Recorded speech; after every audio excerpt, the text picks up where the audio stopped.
Welcome to the Man of Recaps. This is Fear the Walking Dead, Season 6, Episode 6. We start with our villain, Virginia, chasing down someone in the woods. Turns out the end is the beginning graffiti has been popping up around places lately, and Virginia's trying to find out what it is. This woman is part of that group, but rather than tell, she shoots herself. Whoa! Now this episode follows June as our main character. Remember, she was transferred to Lawton so she could be with her husband, Dorie, but as the best doctor they've got, she's been assigned to the mobile medical truck, and Sarah, our group's trucker friend, is her driver slash assistant slash bodyguard. This guy's appendix is bursting, which is bad news in the zombie apocalypse, but June thinks she can handle it. Unfortunately, they were too late getting here. He dies and almost instantly comes back as a zombie. Whoa! Yeah, June is burnt out. She's barely been able to help anyone because by the time she gets the call and gets there, Texas is a big place. She's always too late. She really wants Virginia to build a hospital in a central location, but Virginia's like, nah, I'm not about that. By the way, if you remember the Augie's Ale side plot from the bad seasons, Sarah is trying to be a brewer and distiller. She's made some vodka, but it is not good. Anyway, they're off to their next mission, and the ranger escorting them is June's husband, John Dorie. But after his episode, when John realized Virginia's a lying bad guy, he's like, June, I can't stay here anymore. Let's run away right now, back to my cabin. June's not sure about this, besides the fact that Virginia would hunt them down. All of their friends are still here, or they should stick around and try to make it better. But John's committed, so she's like, all right, John, let's go. Except just then, an emergency call's come in from Tank Town. Yeah, the oil well. It's our friend Luciana on the radio. Yeah, she's in charge over there, having the most experience as an oil driller. They can't abandon her, they gotta go. This one last mission, then we'll leave. So they make it to Tank Town, and there's a ton of injured people. Apparently they were drilling a new well, and it exploded. Virginia herself shows up. She's like, hey, I'm here to help, and also find out what happened. So we're back at the oil well, and the accident has oil raining from the sky. It's a pretty cool setting. And indeed, someone has graffitied the end is the beginning here. Yeah, this was no accident. Among the injured people is Wes, one of our group who taught Alicia how to spray paint trees.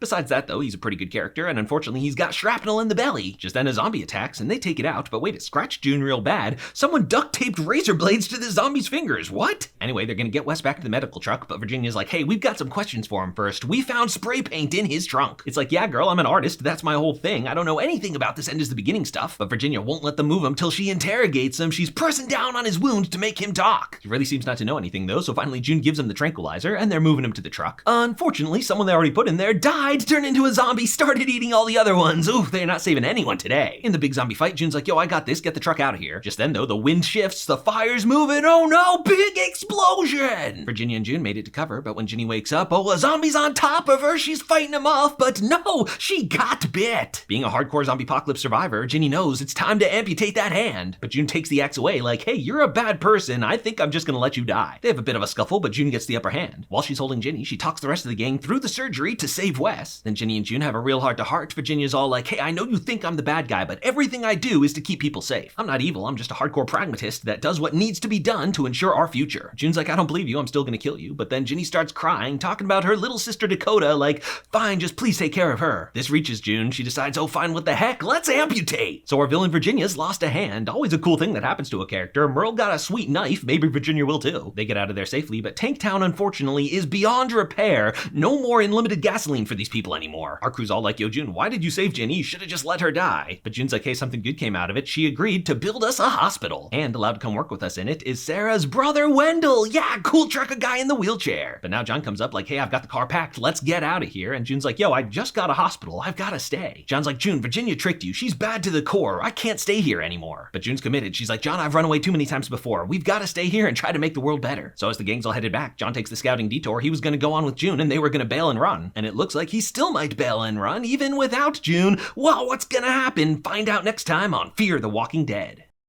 If you like this recap, hit that subscribe button for more of the best recaps of TV and movies. And if you love this recap, check out the join button and support the channel as a member.